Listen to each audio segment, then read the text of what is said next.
Hola, hola, ¿qué tal? Muy buenos días para todos, bienvenidos. Esto es MBD Noticias. ¿Cómo anda, ¿Cómo le Josema? va? 13 grados la temperatura en esta mañana espléndida. Hay que aprovechar este otoño tan generoso que por lo menos a nivel de temperatura está Sí, viniendo. sí. Y bueno, para compartir muchos temas, pero antes repasamos cómo vendrá el tiempo en estas horas.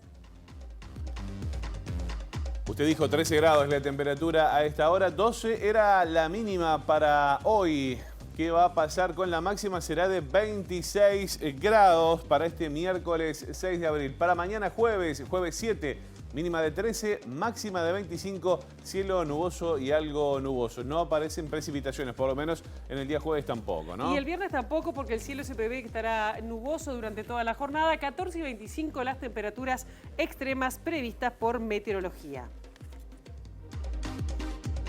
Así lo vemos, ¿no? Soleada la mañana a esta hora. Les contamos algunos temas que vamos a estar desarrollando con ustedes en el Correr de la Mañana aquí en MBD Noticias. Se vienen las criollas nuevamente después del parate por la pandemia. La intendenta de Montevideo va a estar participando este mediodía en el lanzamiento de esta nueva edición de la criolla que se va a ver por la pantalla de TV Ciudad como siempre, ¿eh? Desde el domingo a las 13 horas y durante toda la semana. Y también contarles que tiene gusto a poco esto que se está votando en diputados en esta jornada, la rebaja, la exoneración de IVA a productos panificados y también a fideos, cuando además se conoció en las últimas horas un nuevo incremento de la inflación.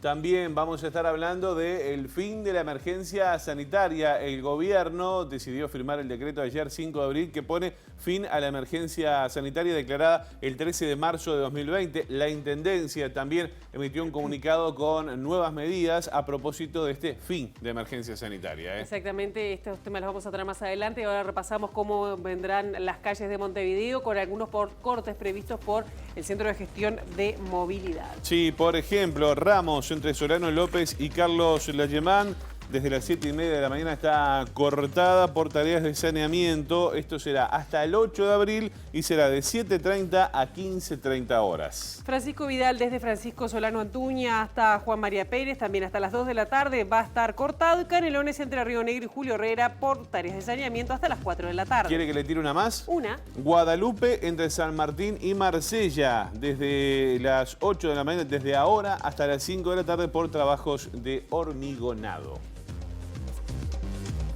Pregunta cuál era esa cámara, me perdí, no tenía idea. No estoy tratando de mirar tampoco. A ver, dile. Uruguayana. Pero,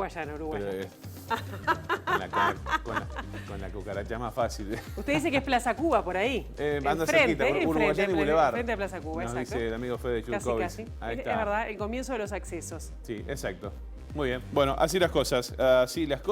¿Cómo seguimos, Pilar Tejero? Parlamento movido, porque hoy la Cámara de Diputados se apresta a aprobar, a analizar, pero bueno, ya lo aprobó el Senado, este decreto del Poder Ejecutivo que exonera de IVA a productos panificados, a algunos productos panificados como galleta de campaña, entre otros, y también fideos por un mes con la posibilidad de prórroga única por otros 30 y días. Eso tiene gusto a poco, ¿no? La medida entraría en vigencia a partir de mayo, cuando vencería el plazo para una medida similar aprobada el mes pasado a un tipo de corte de carne, de asado concretamente, y también de huevos. Al igual que en aquella ocasión, el proyecto tuvo apoyo de todos los partidos políticos y fue considerado escaso tanto por el Frente Amplio como por Cabildo Abierto. Desde el oficialismo se defendió justamente esta iniciativa como una medida de urgencia. Esta es una medida urgente, inmediata y que tiene por detrás la idea de que podamos tomar en el debate parlamentario por iniciativa de nuestro Ministerio de Economía medidas más de fondo. Los panificados son el 2.8% en promedio del valor de la canasta. Si le sumamos el 1% que pesan los asados, tenemos un 3,8%. El IVA significa un 10%, o sea, un 0,38%. O sea que si mi hogar gana 50.000 pesos, me ahorraré por un mes 190 pesos. Pedimos la exoneración de IVA a una canasta importante de productos de primera necesidad que comprende no solo la harina, el azúcar, fideos, arroz, aceite, sal, polenta, pulpa de tomate, lentejas, porotos, leche en polvo, huevos, cocoa, café, avena, carnes vacunas, picada, paleto, osobuco, falda, pollo, carne de cerdo y pan, flauta o galleta de campaña. El surtido de Domenech, era ese. ¿Usted dice? Sí. Bien, esto fue ayer en el Senado, hoy el trámite se va a completar dando sanción completa a este proyecto de ley. Además, ayer fue el mismo día que se conoció el incremento de los datos de la inflación. Sí, exactamente. Bueno, el informe mensual del Instituto Nacional de Estadística registró que en marzo la inflación fue del 1,1% y llegó al 9,38% en el acumulado anual. Se destacaron los aumentos en los precios de la carne, el pan, la leche, los huevos, los quesos y también en legumbres y hortalizas. El dato de marzo coloca el índice más de 2 puntos por encima del rango meta fijado por el Banco Central, que es entre 3 y 7%. Con proyectos como los que se está votando en estas horas, se busca contener la escalada de precios en los productos de mayor incidencia en la inflación y evitar que supere la barrera de los 2 dígitos. Ya estamos en 9, ¿no? Sí, exactamente. Bueno, y para el economista Germán de Agosto, este resultado es incierto. Así lo comentaba en la edición central de MBD Noticias. ¿Tiene alguna repercusión en la inflación este tipo de medidas como la que se aprobó hoy en el Parlamento, lo que pasó también con el asado, por ejemplo? Lo del asado sí lo estamos ya recogiendo porque ya venía, pero lo que se anunció ahora en relación al pan y algunos otros artículos a los cuales se le sacó el IVA mínimo, el IVA del 10%, todavía no lo estamos justamente recogiendo este dato porque esto nos quedamos hasta marzo, pero efectivamente eso va a tener un impacto que va a ser transitorio, de vuelta lo hemos conversado, claro. ¿sí? No son cambios que van a mover la aguja, pero lo vamos a ir viendo a medida que vayamos teniendo el dato completo del mes de abril, o sea, dentro de un mes. A Germán también lo vamos a tener en Ciudad Viva analizando este tema y también la variación del precio del dólar. Y contarles además que ayer 5 de abril fue un día clave, así como nos acordamos del 13 de marzo. Ayer finalmente quedó firmado el decreto que puso fin a la emergencia sanitaria tras 352 días de esta situación. Exactamente. El presidente de la República, Luis Lacalle Pou, firmó ayer un nuevo decreto que dejó sin efecto el del 13 de marzo de 2020, cuando se declaró el estado de emergencia nacional sanitaria como consecuencia de la pandemia originada por el virus de COVID-19. En minutos el ministro de Trabajo, Pablo Mieres, nos va a explicar en Ciudad Viva cómo impacta en el mundo del trabajo el final de la emergencia sanitaria. Sí, exactamente. Bueno, y tras el cese de la emergencia sanitaria por parte del Poder Ejecutivo, rige nuevas disposiciones para espacios cerrados tales como ómnibus, bares, restaurantes, supermercados y comercios, ¿no? Si bien, bueno, ya no rige la obligatoriedad del uso de tapabocas, la Intendencia de Montevideo exhorta a la población a continuar utilizándolo en espacios cerrados, por ejemplo, en el transporte colectivo. Ustedes lo ven allí en imágenes, ¿no? Esos son los afiches que se pueden ver hoy en el transporte. Exactamente. Y ayer justamente en Lado B, el científico Gonzalo Moratorio habló sobre este fin de la emergencia sanitaria. Dijo que tenía alguna duda, o le generaba alguna duda, que no se mantenga la obligatoriedad, por ejemplo, del tapaboca en el caso del transporte colectivo, que la gente va a veces apretada, con mucha gente, un lugar cerrado, lo puso en duda por lo menos. Lo puso en duda, y uno no se imagina, por lo menos por ahora, al menos en mi caso, a título personal, en lugares donde hay mucha gente sin tapabocas, ¿no? Pero bueno, será cuestión de acostumbrarse nuevamente a la vieja o nueva normalidad, ya no sé cómo llamarle.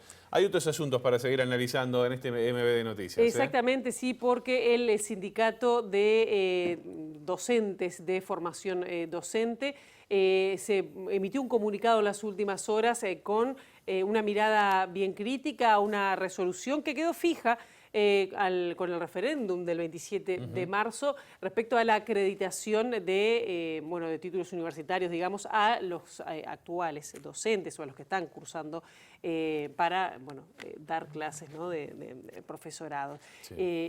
Y sobre este tema, para ver cuáles son los puntos más críticos justamente contra el Ministerio de Educación y Cultura. Estamos hablando con Cecilia Klein, ya está con nosotros, la recibimos con muchísimo gusto, del Sindicato de Formación Docente. Bienvenida.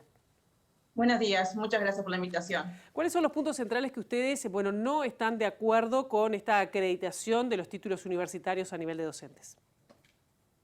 Bueno, arrancar con algo bien macro, que esta resolución que finalmente sale el 28 de marzo, que justamente no es de extrañar, porque varios puntos que nosotros criticábamos y se señalaban que no eran así, quedaron demostrados que sí eran. Esta acreditación no refleja lo que han pedido los distintos colectivos a lo largo de los años. Nosotros lo que estamos pidiendo desde hace muchos años es la Universidad de la Educación Pública, Autónoma y Gobernada, y esta acreditación universitaria en realidad lo único que da es agregarle universitario al título, pero sin instituirlo dentro de una institución universitaria. Por eso nosotros denominamos esa declaración los títulos de cartón, porque en realidad estos títulos estarían vacíos de lo que son realmente lo que hace el universitario, es decir, la extensión, la docencia y la investigación. Por otro lado, tenemos la violación de lo que es la autonomía de la ANEP al establecer esta resolución claramente un diseño curricular. Esto es potestad de la ANEP, y dentro de este diseño curricular hay un claro paradigma de lo que es el profesional de la educación.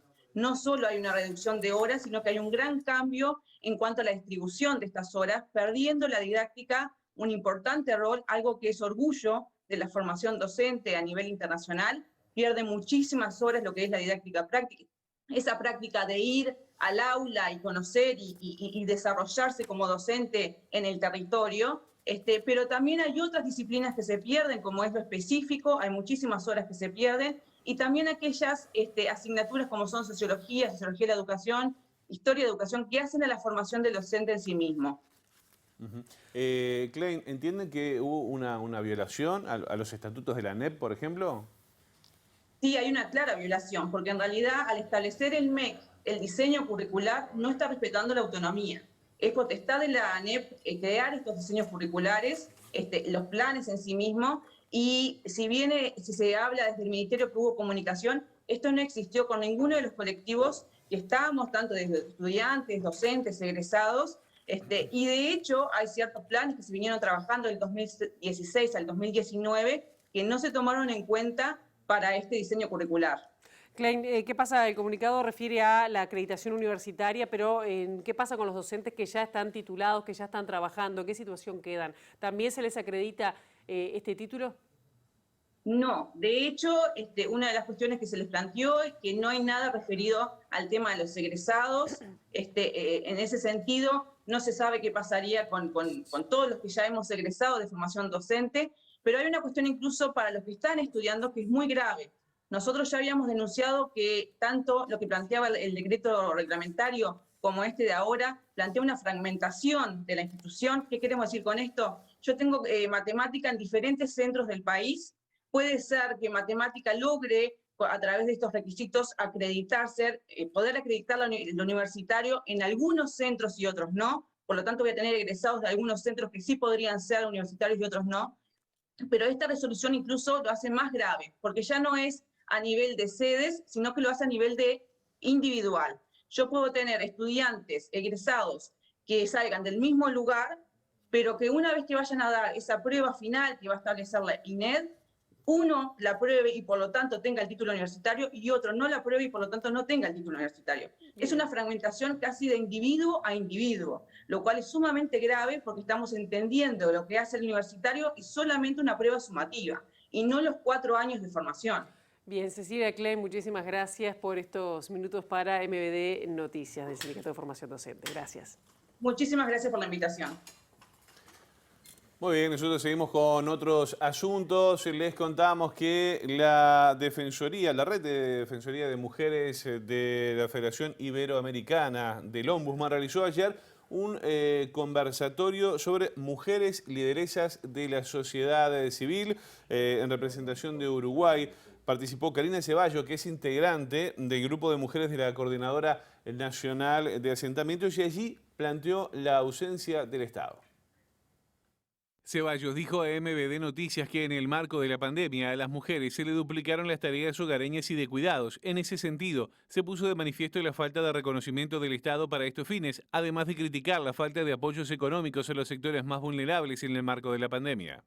Se nos multiplicó las mochilas que ya teníamos las mujeres, por ejemplo, que no habían clases, las policlínicas estaban cerradas, o sea, se cerraron las puertas de todos de cosas que ya no accedíamos, ahora estaban completamente cerradas para toda la sociedad y bueno, nos afectó muchísimo a todas las mujeres. Lo que se planteó fueron estados ausentes en lo que tiene que ver al acceso a lo más básico que es la alimentación, por ejemplo, fue resuelto por la espalda de mujeres que muchas veces no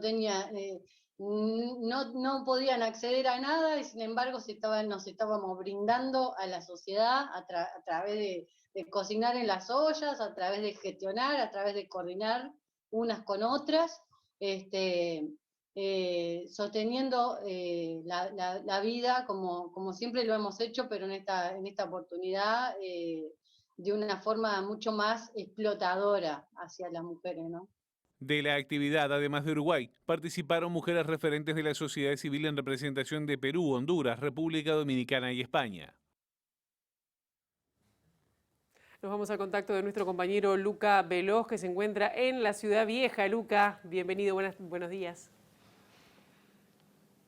Buenos días, Pilar. Un saludo también para José María allí en el estudio. Estamos en la sede del INISA conversando con la directora de este instituto, Andrea Venosa, a propósito de una recorrida que hizo por los centros y bueno, constató algunas dificultades en la atención a los adolescentes.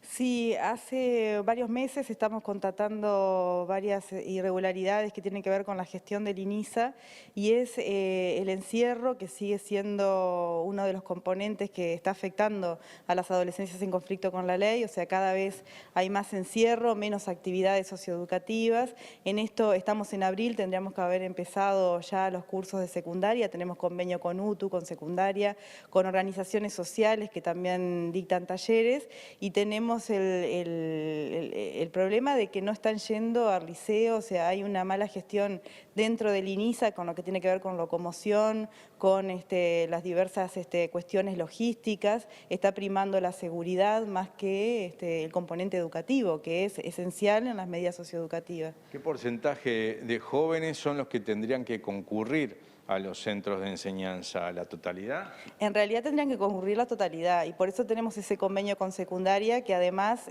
secundaria ya ha hecho la elección de horas, o sea que los docentes están prontos para comenzar las clases, pero hay diversas desinteligencias con respecto a nuestra forma de gestionar, de la locomoción, de la logística, de poder llegar a tiempo a que los chiquilines tengan clases en secundaria. Estamos ahora paliando la situación con algunos convenios que tenemos con organizaciones sociales, como por ejemplo con CERPAG, que es una organización que viene funcionando hace muchos años, tenemos convenios con ellos y bueno, dictan talleres de diseño gráfico, serigrafía, fotografía, electrotecnia y bueno, eso está como paliando la situación. Luego tenemos también otro convenio con Seconeu, que es la Cámara de Gomeros del Uruguay, bueno, con ellos también están teniendo clases periódicas y están asistiendo en forma, pero nos pasa esto con las clases de secundaria y UTU, que son en realidad la educación formal que tiene que estar.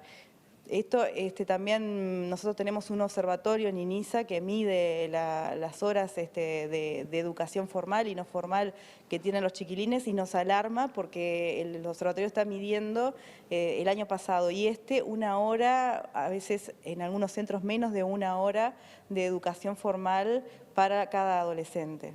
Esto tiene relación además con las horas de encierro que tienen los chiquilines, ¿cómo están en este sentido? ¿Qué es lo que están viendo? Bueno, las horas de encierro se están profundizando. Nosotros en un principio pensamos que era efecto de la pandemia porque el 2020 daba unos números de encierro para algunos centros de 12 horas, o sea, 12 horas a las que hay que sumarles las 8 horas de descanso, ¿no? Estamos hablando de 20 horas de encierro.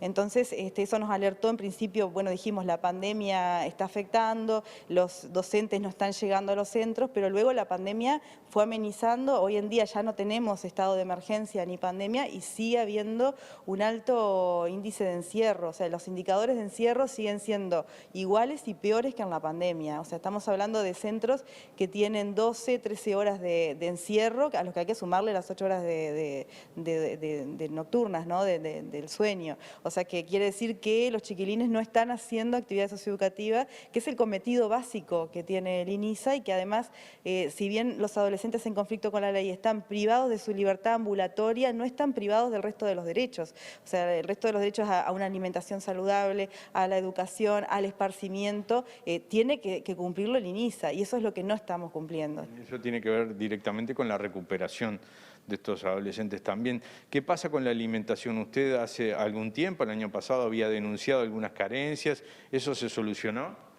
En realidad se solucionó a través de algunas compras directas que hemos hecho, pero seguimos teniendo problemas. Hay momentos del año en que nos quedamos sin alimentos y tiene que ver con los recortes que se han hecho y que ha determinado la mayoría del directorio para poder llegar también a lo que Economía nos pide, ¿no? El Ministerio de Economía y Finanzas, de poder recortar en algunos rubros, pero ese rubro es esencial. Nosotros lo que siempre colocamos en directorio es que el rubro de alimentación no debió ni debe recortarse en ningún momento. Y ahora nos alarma también otra situación que vino en estos días, que es un pedido de donación que hace el Ejército, las Fuerzas Armadas, o sea, el Ministerio de Defensa, de que INISA le preste arroz y las directoras oficialistas han votado que se les preste 2 toneladas de arroz que el INISA tiene previsto que ese arroz iba a ser hasta junio lo que iba a abastecer a los centros de INISA. Bueno, ahora estamos prestándole esas cantidades al Ministerio de Defensa sin saber cuándo el Ministerio de Defensa nos va a poder devolver ese alimento que es esencial para los adolescentes. O sea, estamos con esas dificultades y esos desentendimientos dentro del directorio que afectan directamente a la salud y al bienestar de los chiquilines. ¿La situación cambió en el directorio a partir de ese enroque que hizo el gobierno y la nueva dirección que asumió? Bueno, nosotros lo que estamos viendo es que el gobierno ahora está en una sola línea, o sea, había algunas diferencias entre las directoras del oficialismo en la anterior gestión, ahora hay digamos, una línea única que es la que está predominando en la institución. ¿Ha subido el número de adolescentes internados a propósito de esto? Porque, bueno, se dice que subieron la cantidad de presos mayores. ¿También los adolescentes internados han subido? Sí, van subiendo en forma paulatina, pero hay un número que va subiendo. ¿Cuántos son hoy? Hoy estamos en 293 adolescentes privados de libertad. Cuando yo asumí en INISA eran 270, o sea, tenemos como un efecto de la ley de urgente consideración que va de a poco en aumento, ¿no? Si bien también se mantienen las medidas no privativas de libertad, es verdad que también están aumentando los adolescentes privados de libertad y también hay un aumento en los mayores de edad, o sea, están llegando adolescentes o jóvenes que ya tienen mayoría de edad porque vienen a cumplir penas que son adjudicadas por delitos que cometieron siendo menores de 18 años y también es una constante que los adolescentes que llegan al sistema son prácticamente la mayoría mayores de 15 años, o sea que nosotros podríamos estar o deberíamos estar pensando como país en aumentar la edad de punibilidad, o sea, aumentarla a 15 años. Hoy estamos en 13 y hemos sido observados internacionalmente por los organismos internacionales porque tenemos un límite de edad muy chico. Muchísimas gracias a la directora. Bueno, muy bien. Allí estaba cerrando el móvil entonces Luca Veloz desde el INISA. Le agradecemos allí por su trabajo. Nosotros ahora hacemos una breve pausa. Hacemos una pausa y venimos con más información aquí en MBD Noticias.